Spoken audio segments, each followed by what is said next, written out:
Genesis chapter 3 NLT version. The serpent was the shrewdest of all the wild animals the Lord God had made. One day he asked the woman, "Did God really say you must not eat the fruit from any of the trees in the garden?" "Of course we may eat fruit from the trees in the garden," the woman replied. "It's only the fruit from the tree in the middle of the garden that we are not allowed to eat. God said, 'You must not eat it or even touch it. If you do, you will die.'" "You won't die," the serpent replied to the woman. "God knows that your eyes will be opened as soon as you eat it, and you will be like God, knowing both good and evil." The woman was convinced. She saw that the tree was beautiful and its fruit looked delicious, and she wanted the wisdom it would give her. So she took some of the fruit and ate it. Then she gave some to her husband, who was with her, and he ate it too.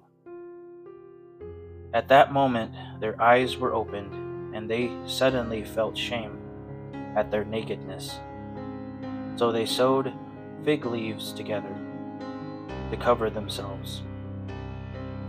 When the cool evening breezes were blowing, the man and his wife heard the Lord God walking about in the garden. So they hid from the Lord God among the trees. Then the Lord God called to the man, "Where are you?" He replied, "I heard you walking in the garden, so I hid. I was afraid because I was naked." "Who told you that you were naked?" the Lord God asked.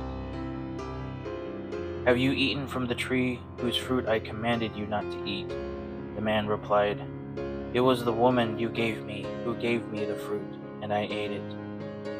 Then the Lord God asked the woman, "What have you done?" "The serpent deceived me," she replied. "That's why I ate it."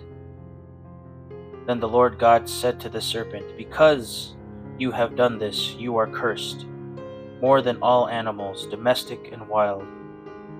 You will crawl on your belly, groveling in the dust as long as you live. And I will cause hostility between you and the woman, and between your offspring and her offspring. He will strike your head, and you will strike his heel." Then he said to the woman, "I will sharpen the pain of your pregnancy, and in pain you will give birth, and you will desire to control your husband, but he will rule over you." And to the man he said, "Since you listened to your wife and ate from the tree, whose fruit I commanded you not to eat, the ground is cursed because of you.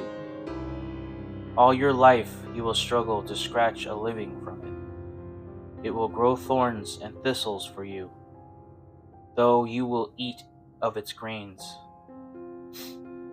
But the sweat of your brow will you have food to eat, until you return to the ground, from which you were made. For you were made from dust, and to dust you will return." Then the man, Adam, named his wife Eve, because she would be the mother of all who live. And the Lord God made clothing from animal skins for Adam and his wife.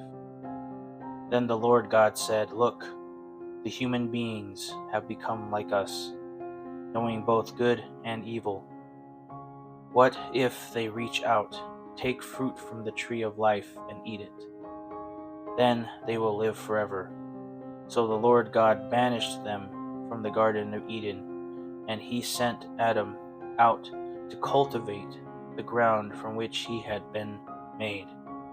After sending them out, the Lord God stationed mighty cherubim to the east of the Garden of Eden, and he placed a flaming sword that flashed back and forth to guard the way to the tree of life.